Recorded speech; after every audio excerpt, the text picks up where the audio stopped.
written as they were when I was young. And in fact, they reveal themselves even to me as by somebody else. It's almost as if gently, arrogantly, the pieces look at me when they're played and saying, "You're no more young, but I remain young." In a way, what we play is timeless. And when I wrote them, I was young and I associated my youth to it. But now that I am not and I hear it, they remain young, and I realize the time passing. I'm lucky to have been able to hear them played. Sometimes I wonder when I teach or when I parent, and not alike obviously, do I really love my children the way they wish to be loved, understood? Do I really teach my students the way they expect to be taught? And what do they expect to receive? And when do I transmit what I received? Of course, I did it most of my life, since that's what Mademoiselle Boulanger and my parents asked me to do with my talent that they decreed I had, is to give it to the others. But how? When? When can you give enough, and in what way to be meaningfully usable by those who receive it? Probably it's in the eye of the beholder. Of course, I try my best to address each individual student's needs while trying to apply the highest standards of expectation, which is a way to respect them, as well as to plant hopeful signs that will blossom perhaps later when they'll accomplish themselves. One never really does, but on the way one succeeds at some points of one's life to touch something essential, perhaps for a fraction of a moment, and say, this is what I wanted to manage to do in my life, in my performing life, in my personal life, in my experience of living. Of course, it's all about me, for all of us, since we live on a countdown timer since birth, and thankfully we don't think of it constantly. But when we see the growth of students, the growth of children, and we see how the music, in the case of the compositions, lives anew, even if it's famously already recorded, played, and published, and taught, and in a way frozen in some acceptance of what is the way to be. And then you see students bring you the same piece that everybody has played before, and all of a sudden you realize that there is something revealing marvelously to yourself through their playing that you didn't hear in the piece, see in the piece, perceive in the piece. Some students use their ear as a guide radar, some the fingers from their pianistic trade, sometimes really combining the mental understanding of a piece as an intellectual endeavor and an imaginary architecture. Ephemeral constructions which are so real, so vibrant, so passing. But with recordings, they can be frozen in time. The notation of music is by itself as precise as possible for pitches and values rhythmically. The time again, the rhythm. But nevertheless, no matter what, they remain full of questions that have to be addressed by us again and again and again. Is first visitors for the students, or many times revisitors for the teacher. I find it fascinating because it's humbling to say that you think you know what this piece is about and you know how you want to help the student reach that purpose, meaningful narrative meaning, or even pianistic skill to reach that point. So you don't spare yourself until you find through which exercises, through which mindset, through which analogies you can convey what is possibly not really word adapted. It's sometimes examples given, like play like me, rather think like me, or feel the piece like me. But that is also limiting because they don't need to be playing it like me. They'll play it like them. I don't believe much in imitation in order to find oneself. I think one is oneself. It's just that in the doubt, one needs reassurance to understand is a tradition, either a knowledge, either experience to the teacher, probably like children to the parents too. But since we all, our certitudes are probably not so solid in that, when a fresh new approach reveals the piece in a ways you've never imagined it, and you say to yourself, it's a good thing I was alive until today, because I would have died ignorant of this option, of this understanding of the piece. Does it happen every day? Probably not. But it has to be appreciated.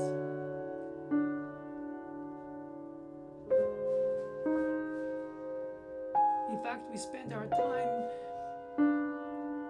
from all points of view of education to immerse ourselves in the past, of the past knowledge, until we emerge out of it and we contribute our little drop forward, or sideways sometimes, or sometimes nothing at all, and we feel like all that for that. Of course, in the process, while you search, you yearn for, you seek for that inner truth that you would like it to be as universal as possible, because you want it to make sense, even if it's mostly something in art, very personal, possibly not objective at all. It's somebody can be moved by a harmony, somebody can be emotional through a melodic line, somebody can recall a piece just for a fraction second of it and say, oh, this is all the universe of what I like to be in is there in that. It's like a black hole, all the energy of a universe in a nano space. Of course, we yearn for these essential moments in life where we try to approach the situations as our passions and affections and sometimes obsessions bring us to do, as well in performing music and informing a student, shaping a student's mind to become their own choices. These thoughts are very difficult to put in words. It helps me to improvise while I talk, in a way, like drawing on the paper when you're on the phone, or with a cane on the sand in the garden, making circles, and then when you touch the inner dot of the target of the point of the thought, you feel like perhaps you've reached a little bit of what you were trying to convey. It's good to doubt. It's actually healthy, but it's also important to have a good opinion that is not rooted beyond the ephemeral conviction of the moment.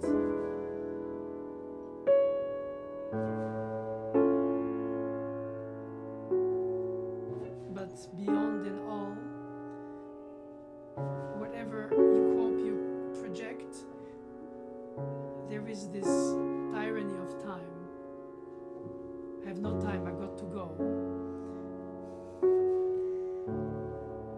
cannot seize it, can we? The time. We all daydream to perhaps freeze it for a moment.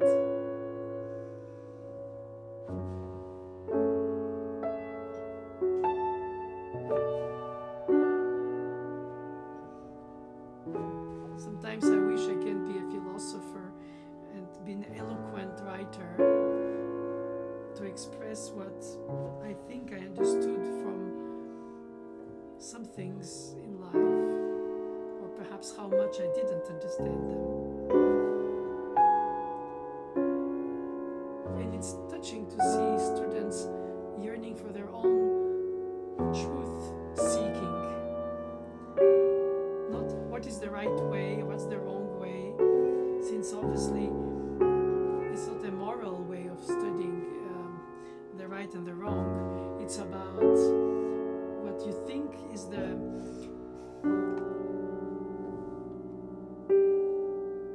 contextual understanding of the thought process of a chosen note in a composer's piece, just like a chosen word in a monologue of a written text, or the chosen music of a poetic writing in verse.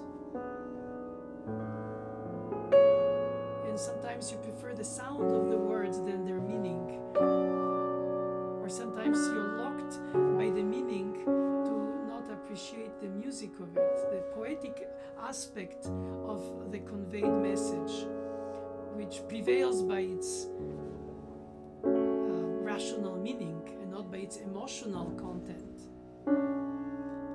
Or if it does, then you have to be able to perceive it at different levels of perception. Like a modern artwork can emotionally shock you or compel you to think about yourself. What do I understand from what I don't understand when I look at it, or I feel it, or I touch it, or I watch it, or I hear it?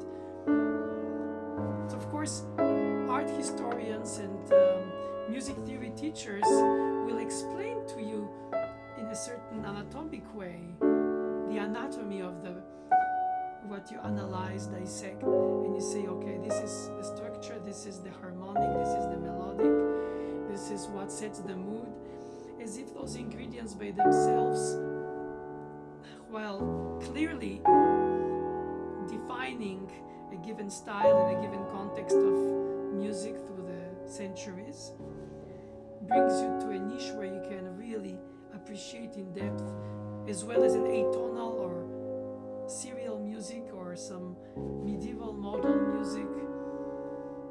But you have to have the language coding to decode it so you can understand what is between the lines, because it's always that between the lines that we really mean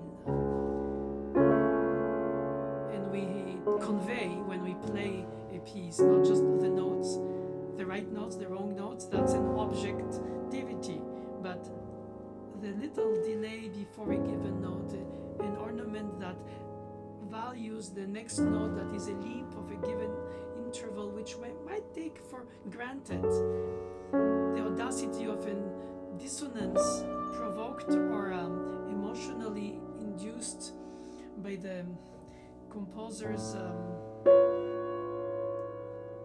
choice could escape us, or we could find it lame because we've heard other time periods since that perhaps enhanced that effect. But in order to re-immerse ourselves in what it meant for when it was, in order to understand how we can convey it today, perhaps with an instrument that is not the one they used, and obviously psyches and ears of listeners who are not the same. But there is some permanence that prevails in the message of the piece, of the text, of the resonance of the sounds, even if it's not for their meaning, like words. Mademoiselle Boulanger used to always quote a Shakespeare line about words without thought never to heaven go.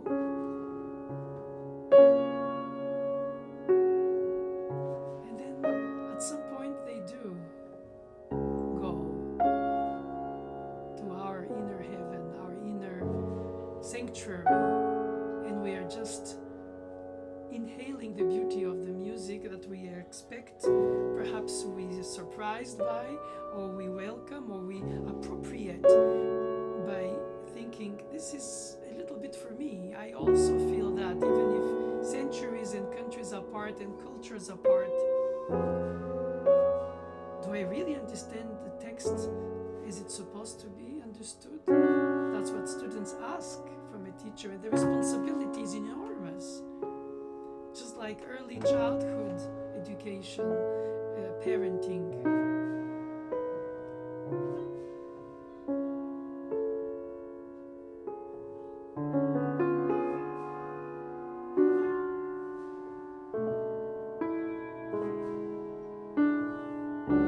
There's something so important about time, which strikes me the more I age, is that there is perhaps it's the progress of medicine, that common diseases that would have killed us, at least in some areas of the world, today don't. So it gives us an extra time of most precious, which is life, as the Greeks in the ancient times called psyche, the breath for the soul. We're given to breathe more, to exhale more. Therefore, while being alive, to connect more, to convey more, to introspect a lot, to try to understand and not to constantly repeat ourselves in some certitudes.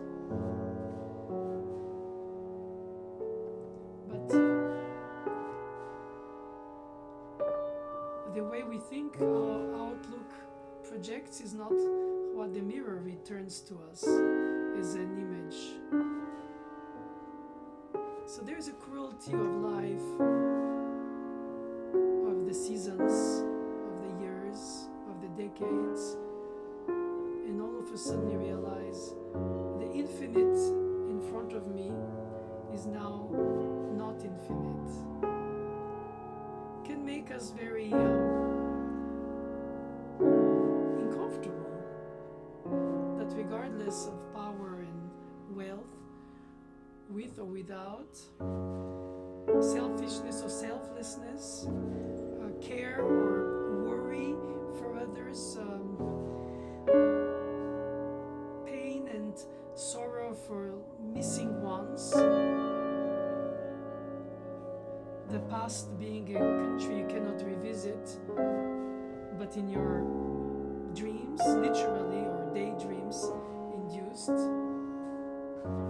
and then accept the beauty of the moment and make the most of it, knowing that even if the less important things can mean a lot when they're sincere, honest, deep, meaningful, and not meant to self-aggrandize and decide that I'll manipulate the others for my sake because that satisfies my ego. Most of us are tempted to do that. Nobody can openly claim they're selfless. They are or they're not. And nobody openly says they're selfish, because they are or they are not. And without a dosage of it, you wouldn't be able to give anything if you don't feel like what you are is what you need to be. And therefore,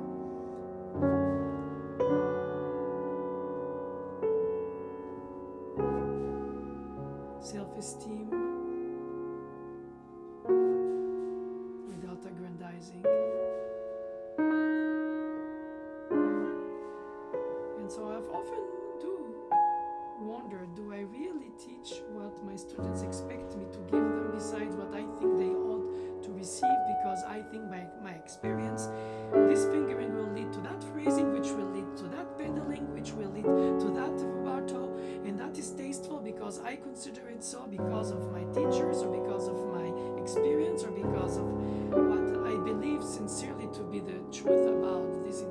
inspiration. It's too much subjectivity, right? And if you answer as a philosopher with a question, so what do you think? Then, while intellectually tempting, it doesn't answer the question of the student, who will anyway make their own choices, picking and choosing what they'll keep from what they learn, to construct themselves ultimately, step by step, until they reach a certain level of after beyond which they'll figure it out themselves. I find that very factually true when I teach a composer who's so famous that you heard many pieces of this composer before you play that given piece. Chopin, Mozart, Bach, Beethoven, Schumann, Schubert. In classical music you can't escape them compared to the lesser knowns like Dupont, Mettner, etc. But when you play the lesser known ones and you only play one piece and you don't have an exercised universal ear of having heard already a symphony, an opera, a quartet of this composer before you play their piano piece, then you don't consider it as one part of a great construction, you could call it, or ecosystem of this composer's musical universe. And then you need, perhaps you need less your teacher's spoon feeding, if that is not too much of a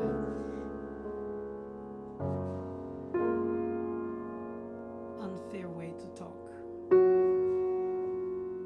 But when you play a composer whose only piece is the only piece you look in front of you for his or her language expression, then you feel in a way frightened but also more free, because it's less tradition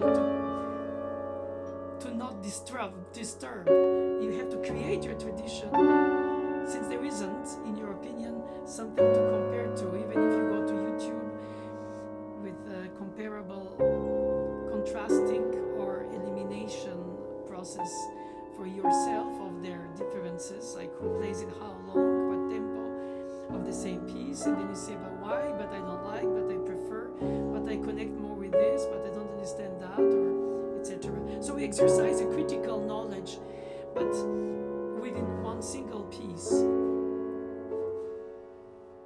But when you play a piece of a composer whose music already inhabits your inner world because you have bathed into the oeuvre of this, just like writer, and you've read many books of a given writer, you know what to expect, but you're also curious to see what will happen, because the storytelling, the way of telling the story, evolving in their writing, makes you become a little bit, as a reader, their accomplice. You feel like you go to a country you like to be in because of the atmosphere of the place, perhaps the soundscapes, the wordscapes, the imaginary landscapes.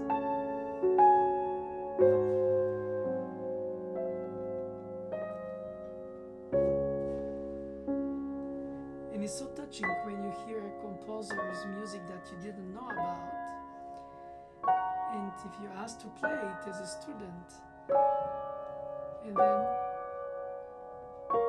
you have to find points of comparison.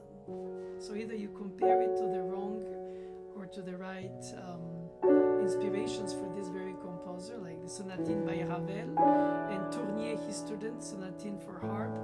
You can immediately flare the kinship, to say the least. Not the borrowing, not the imitation, perhaps just the emulation, which is exactly what craftsmen do when they study from the master, but then they become their own. But not fully, not right away, and perhaps never. So it's not about an ego of becoming oneself. It's about crafting it at its best, what you think the tradition should be. And then if you find that while you acquire it so tediously that that tradition, you might question it. And all of a sudden, to some you become perhaps arrogant, but to others you become innovator. One never innovates fully, one just pushes the envelope a little further in a different direction. Of course, the speed of the brain and the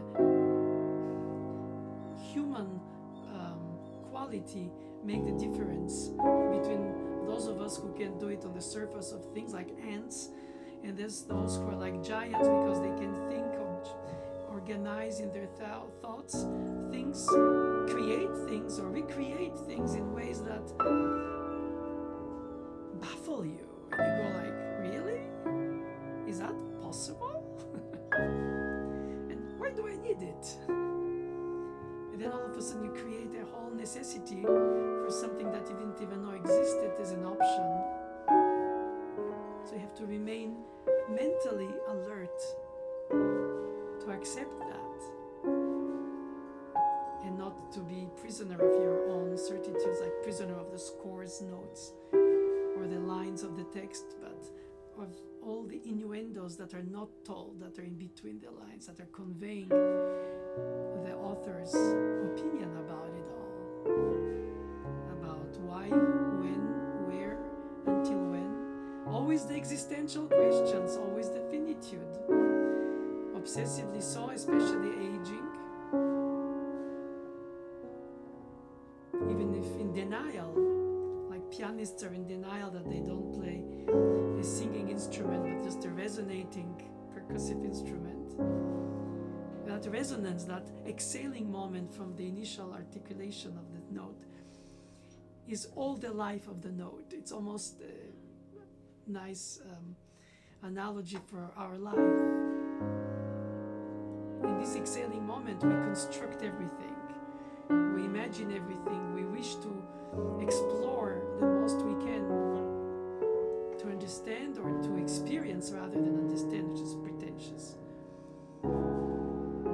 And of course, you have things that shock you, disturb you, bother you, revolt you. Injustice, famine, greed,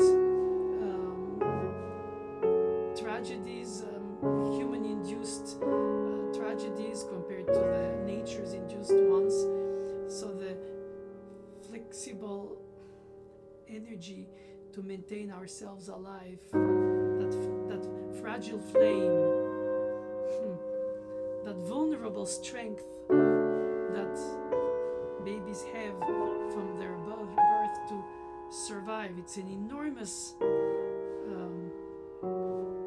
undertaking of all their cells to multiply, reproduce, and augment, and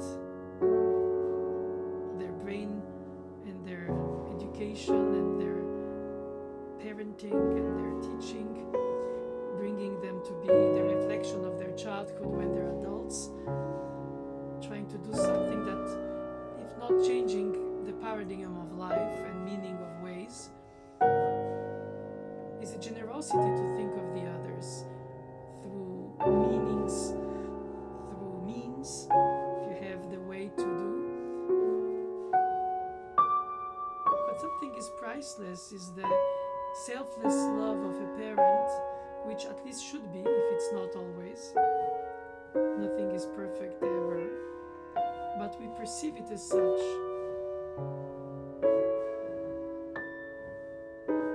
And all these thoughts, in a way, combine into one single word, love. By essence, it's selfless. If not, then, of course,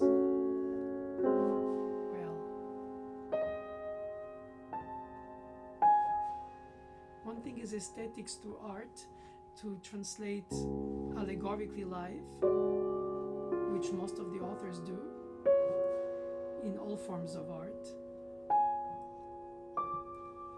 and enrich our spirit, our yearning. I was blessed to meet very old people very young. I wish they were less old and I was less young. but the thread of life is already so tenuous, so weak, that I'm so incredibly thankful I was exposed to their, not only persons, but to their ways of thinking, of being. Even a drop of meeting them is precious. Is it a part of the human chain of generations that perhaps somewhere, if memory is kept, becomes a part of a partial eternity? Not that it's truthfully searched for, but the memory is, in a way, the soul's meaning. If we forget everything, we might be happier and less, for sure, suffering. But in a way, we choose our sufferings, because within it lies this little nano moment of accomplishment of something that is meaningful to us. Happiness, balance, wisdom, fulfillment of sharing, of giving, mattering in somebody's life for themselves, and I insist, not for oneself, while, like a teacher receives a new fingering from a student that he never thought of. And by analogy, that is the case also with the wisdom of the young generations. And sometimes they're not wise, and sometimes the old people don't have the wisdom they're supposed to, as if it comes naturally by emptying the bottle of life. I think by emptying it, one can also remain till the end of one's life totally immature, whatever maturity is. It's always defined by common laws or moralistic systems or religious organizations to manage the crowds, and it's so crowded on earth, beautifully so, when frighteningly so for some. What do I know? What I talk about? Probably nothing.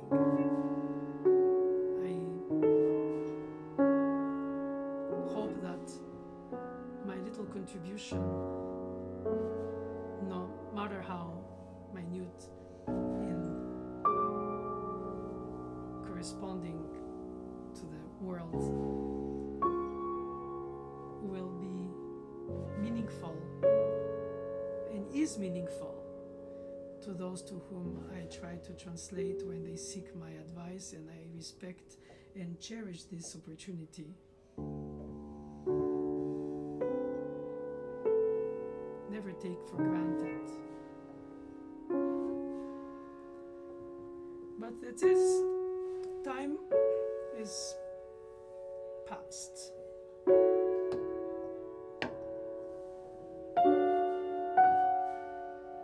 It's a luxury to even think about it in a survival mode of most of humanity.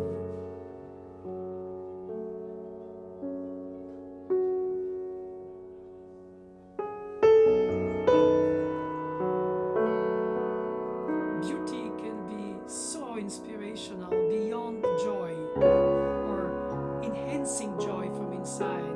It's a jubilation, it's an elevation, it's a feeling of touching something meaningful that cannot be reached nor captured, but can be felt, perhaps through some kind of undefinable way. Perhaps that's because they call music a universal language, which is probably a cliche, but it might have some truth in it.